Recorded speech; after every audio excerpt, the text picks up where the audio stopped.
Welcome to the deep dive. We take sources you send us, and we really try to pull out the key insights. Yeah, the useful stuff. Exactly. So you can get a handle on maybe complex topics, without feeling totally buried in information. It's like panning for gold, finding the important bits. That's a good way to put it. Yeah. Today, we're diving into the power of the subconscious mind. This is based on some really interesting excerpts a listener shared from a book on it, Right, and we're going to explore how this sort of hidden part of our mind works. and maybe more importantly, how you can actually start using it Yeah, in your own life. that's the plan, how to harness that potential. Okay, let's jump in. Our mission for this deep dive is to understand the main ideas about the subconscious from these materials. And figure out how you can apply them for personal growth, well-being, that kind of thing. We'll touch on how the mind works conscious versus subconscious, the power of suggestion, which sounds intriguing. Mental healing, too. Achieving happiness, better relationships. Wealth even, and how the subconscious fits in with fear and how we think about aging. Quite a range. Yeah. Ready to get started? Let's do it. Let's start with that fundamental idea from the sources. Yeah. The two levels of the mind, conscious and subconscious. Okay, so the book lays these out. Conscious mind, that's the one we're aware of, right? Reasoning, making choices. Like the captain on the ship's bridge, making decisions, steering. Got it. And the key thing for you, the listener, is that your thoughts, especially the ones you keep thinking, they're like orders, Pretty much. Orders going down to the engine room. which is the subconscious. Exactly. And that subconscious mind, it's more like the crew in the engine room. It doesn't really reason things out in the same way. It's more reactive, subjective. So it just accepts what the captain, the conscious mind, tells it. That's the core idea. It operates on belief. If your conscious mind accepts something is true, the subconscious gets to work making it happen. Whether it's actually good for you or not. Right. It doesn't judge in that way. It just follows the accepted blueprint.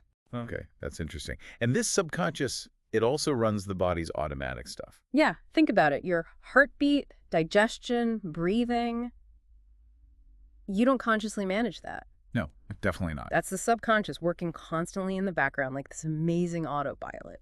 And the source material also mentioned something about intuition, operating beyond the usual five senses. It does touch on that, suggesting there's this deeper awareness, maybe clairvoyance or intuition, that comes from the subjective mind. And that's more accessible when we're relaxed or asleep. That seems to be the idea. When the conscious, analytical mind quiets down a bit. Okay. Captain and engine room. Captain's beliefs become the instructions. Makes sense. So how does suggestion fit into all this? Suggestion is basically just planting an idea in the mind. Simple as that. Okay. And this is where that interplay between conscious and subconscious really shows up. Your conscious mind might hear a suggestion and think, nah, that's not right. It can reject it. But if the conscious mind accepts the suggestion, then the subconscious takes it as a new instruction, a directive. Ah, okay. The book had that seasickness example, right? Yeah, that was a good one. Someone tells a nervous first-time sailor, oh, you look a bit green. You're probably going to get sick. And if they accept that suggestion, because they're already anxious, It can actually happen. Their subconscious works to fulfill the accepted idea. But if you said that to an old sea dog... they just laugh it off. Their subconscious already knows they're fine on the water. Exactly. It shows how powerful existing beliefs are. But the sources really emphasize autosuggestion too, the suggestions we give ourselves. Self-talk, basically. Yeah, like the singer mentioned in the book. Stage fright. Kept telling herself, affirming she was confident, successful. And eventually the subconscious bought it, diminished the fear. That's the idea. It accepted the new positive programming. Yeah. So for you listening, think about a habit, maybe a fear. How could you start using autosuggestion? And it's not just big fears. Like someone with a short temper could affirm patience. Right. Regularly telling themselves, I am patient, I am calm, giving the subconscious new instructions for behavior. Okay. Then there's the other kind. Heterosuggestion from other people. Yes, heterosuggestion.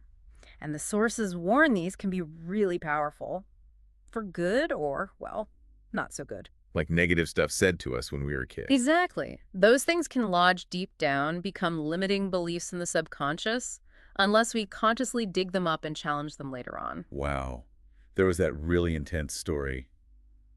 The man and the fortune teller. Yeah, that one's striking. He believed the prediction of his death so completely. That his subconscious just made it happen. It seems that way. The power wasn't in the prediction itself, but in his total acceptance of it, his belief. Scary.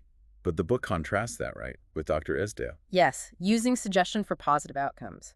He apparently used hypnotic suggestion to help surgical patients, reducing infections way before people really understood germs. So using positive suggestion, especially when the subconscious is receptive, like maybe under hypnosis. It shows the potential for constructive influence. So we've seen suggestion from others. Now, how about intentionally directing our own thoughts for healing? Right, which leads us straight into mental healing. The book talks about scientific prayer. What does that mean exactly? It sounds a bit different. Yeah, the term might seem unusual, but in this context, scientific just means using a known principle. It's about consciously directing your thoughts for a specific purpose, healing in this case, and understanding that the subconscious mind has the power to act on those focused thoughts. So it's the combination, conscious intention plus subconscious power. Exactly, and it's all fueled by belief. The book calls it the law of belief. Prayer therapy, in this view, is channeling that desire for health to the subconscious, trusting it can restore balance. They mentioned faith healing too, saying even if the belief isn't like logically reasoned out. Right. Blind faith, they call it. If the belief is strong enough, the conviction unwavering, it can still powerfully influence the subconscious towards healing. Okay. And they differentiate between your own strong belief Yeah. and maybe someone else holding that belief for you, like absent treatment. Yes, they explore both ideas. The core principle remains the powerful effect of belief on the subconscious, whether it's your own or projected by someone else you trust. There's that example of the minister with lung cancer. Mm-hmm. Reportedly used relaxation and just kept affirming perfect health, visualizing it, and experienced healing. And the father with the ring, that wasn't magic, was it? No, the book stresses it was his own mind. The ring just acted as a focus point. It was his activated imagination, his confident expectancy of getting better, that triggered the subconscious healing response. Yeah. Belief was the actual agent. It's a bold claim they make, though, that all disease starts in the mind, It is a very strong statement. and that you can even induce symptoms with hypnotic suggestion. It really pushes the idea of a profound mind-body connection, that our mental patterns, our deep-seated beliefs, have this immense influence on our physical state. So changing the inner pattern could unlock healing. That's the implication, tapping into the subconscious's inherent drive towards wholeness. Okay, so if the mind influences the body this much, it makes sense. It affects our happiness too, right? Yeah, definitely. Let's talk about that achieving happiness, harmonious relationships. The subconscious seems pretty involved there too, according to the sources. Absolutely. The book really frames happiness not as something external that just happens, but as an internal choice, a habit you can cultivate. Like practicing gratitude or focusing on positive thoughts. Exactly. They suggest actively using affirmations, consciously steering your thoughts toward what's good, positive, constructive. It even references a biblical passage, Philippians 4:8, about focusing on lovely things. I like the story of the Irish farmer, just making it a habit to bless things and give thanks. And he attributed his happiness to that consistent practice. It's about that regular positive input into the subconscious. But the book also says you have to genuinely want to be happy and overcome resistance to change. Mhm. Sometimes we might unconsciously cling to unhappiness or negativity. So desire is key. And it mentions how a quiet mind helps.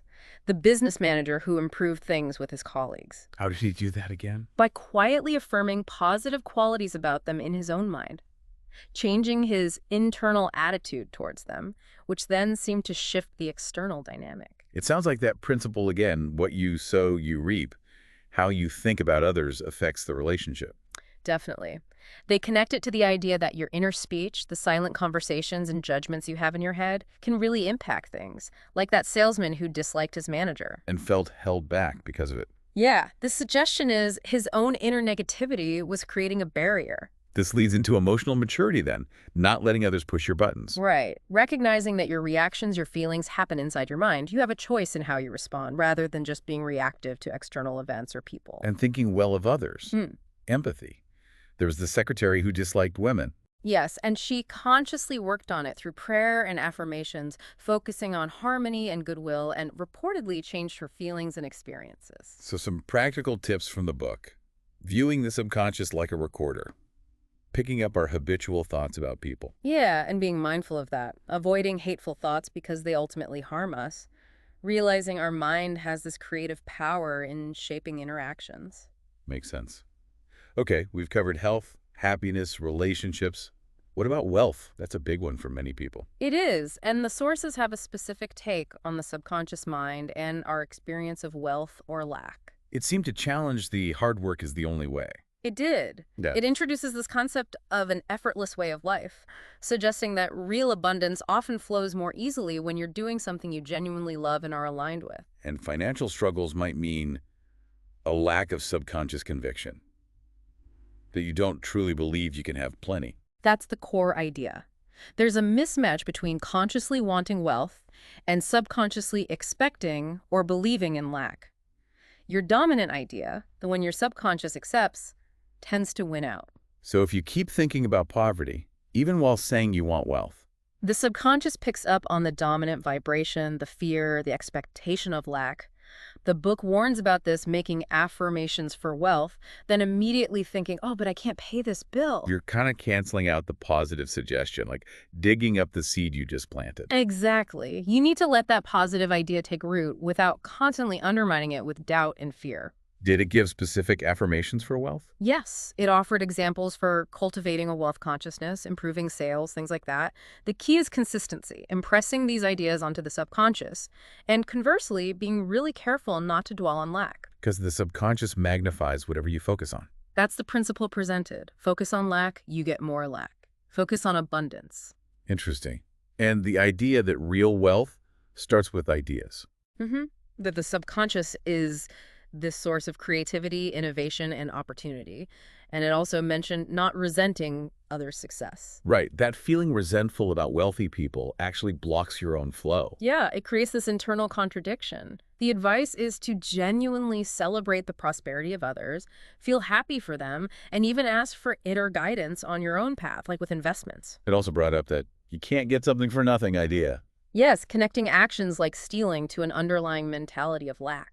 That the real problem is the mental state, not just the external circumstances. Money is just a symbol then. Real riches are mental. That's the emphasis, though it also advocates for a balanced life where financial well-being is part of overall peace of mind, not pursuing money at the cost of inner peace. Like that pickpocket story, no success without peace of mind. Right. And it gave examples of using imagination for business. Goethe's imaginary chats. The pharmacist picturing his store. Yeah, visualizing success vividly. Using that mental movie technique again. Exactly. It's about mentally rehearsing the desired outcome until the subconscious accepts it as real. Okay, so we've seen how it links to health, relationships, wealth. What about actively using it to solve problems or reach specific goals? Let's get into that. Yeah. Using the subconscious actively for problem solving and hitting goals, the sources had some specific techniques, right? It did. It positions the subconscious as this huge storehouse of memory, experience, and maybe even deeper wisdom. So it can find answers if we direct it. Right. Like the discovery of insulin or Tesla's inventions. They came from that deeper level. That's the suggestion, that by focusing the conscious mind on a problem, you sort of prime the subconscious to work on it. And a key technique was giving it the problem before sleep. Yes. Clearly define the problem or question, turn it over to your subconscious, and then trust that an answer will surface. Maybe in the morning, maybe an intuitive flash later. Detach from anxious efforting. That prisoner of war story was incredible. Mentally going to Los Angeles. It's a powerful illustration of directed imagination. He didn't just vaguely wish.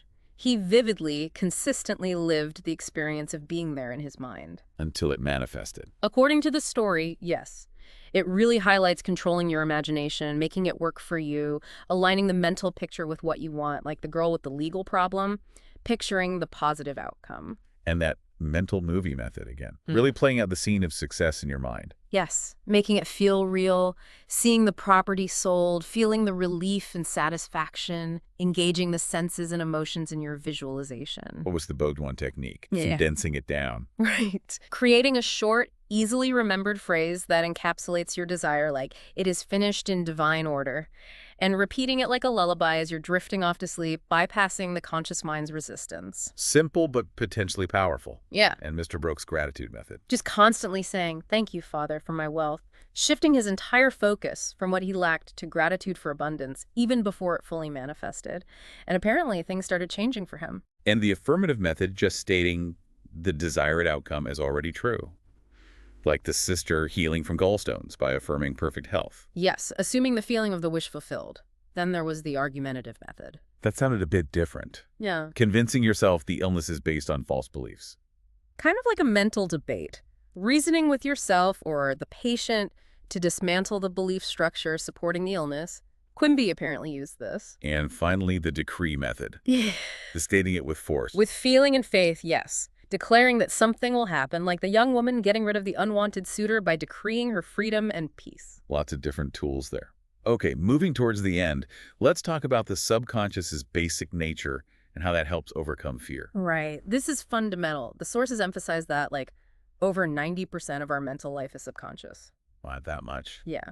And its inherent tendency is always lifeward, constructive. It's always trying to preserve and maintain the body, run things smoothly. The solar plexus was mentioned as like a brain for the subconscious. Kind of a relay point, yeah. Receiving thoughts and feelings from the conscious mind. But we interfere. Our conscious mind messes things up with worry and fear. Often, yes. Our negative beliefs, anxieties, doubts disrupt that natural harmony the subconscious strives for. Like the young man with the eye trouble. He had to consciously redirect. Exactly. He stopped focusing on the problem and started affirming his subconscious's healing power, visualizing the positive outcome with the doctor, aligning his conscious thought with the subconscious's natural drive for health. And again, handing problems over before sleep comes up. It's a recurring theme, trusting that deeper intelligence and fear. Yeah. The book basically calls fear a negative thought. The root of failure, sickness, bad relationships. That's the perspective given. Yep. It often stems from focusing on unwanted outcomes, like the child afraid of the boogeyman. The fear is real, but the cause isn't. Right. The fear itself is just a thought pattern based on something unreal. Stage fright is another example. Overcoming it with positive self-talk. Projecting confidence. Yes.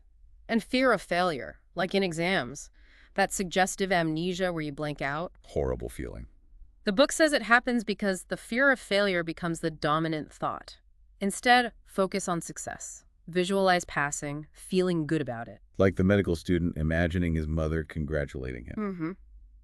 Shifting the mental focus. Same principle for phobias, water, heights, closed spaces. Consciously confronting them, mentally rehearsing being calm. Yes. Gradually mastering the fear by changing your mental attitude towards the feared situation. Realizing that abnormal fear is often just letting your imagination run wild in a negative direction. So the fix is to grab the reins of your imagination, steer it towards the positive opposite. Pretty much. The steps mentioned are do the thing you fear, maybe gradually, replace the fearful thoughts with constructive ones, and cultivate desire for the positive outcome. Love for good things pushing out fear. Okay, that covers fear. Finally, what about aging? How does the subconscious figure in there? This is interesting because society has so many negative ideas about getting older. Definitely. Decline, loss of ability. The book directly challenges that. It says age has its own glory, beauty, wisdom.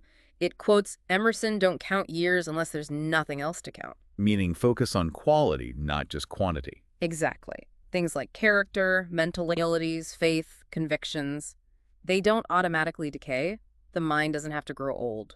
It argues against ageism in employment, too, saying older workers have valuable experience. Yes, calling that bias short-sighted. It positions older people as producers, contributors, not burdens or prisoners of society. And gives examples like Hoover, Socrates, Michelangelo, people achieving great things late in life. Right. To show that mental and creative power isn't limited by chronological age, it suggests old age can actually be a time for deeper wisdom, seeing life from a higher viewpoint. So use affirmations again to embrace age positively.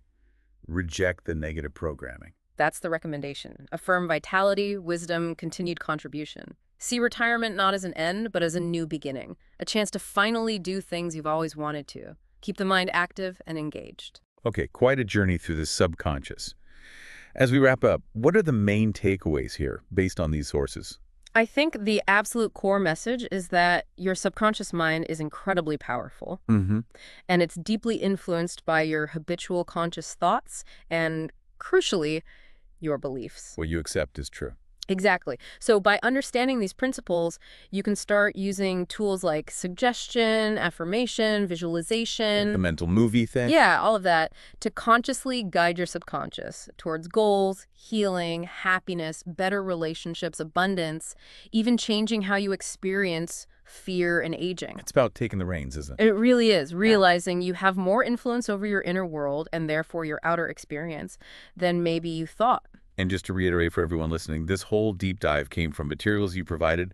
We're exploring the potential outlined in those sources, the power within you. Absolutely. So maybe a final thought for you to take away. Okay. Think about one area in your life right now where you'd really like to see a positive change. Just one area. Got it.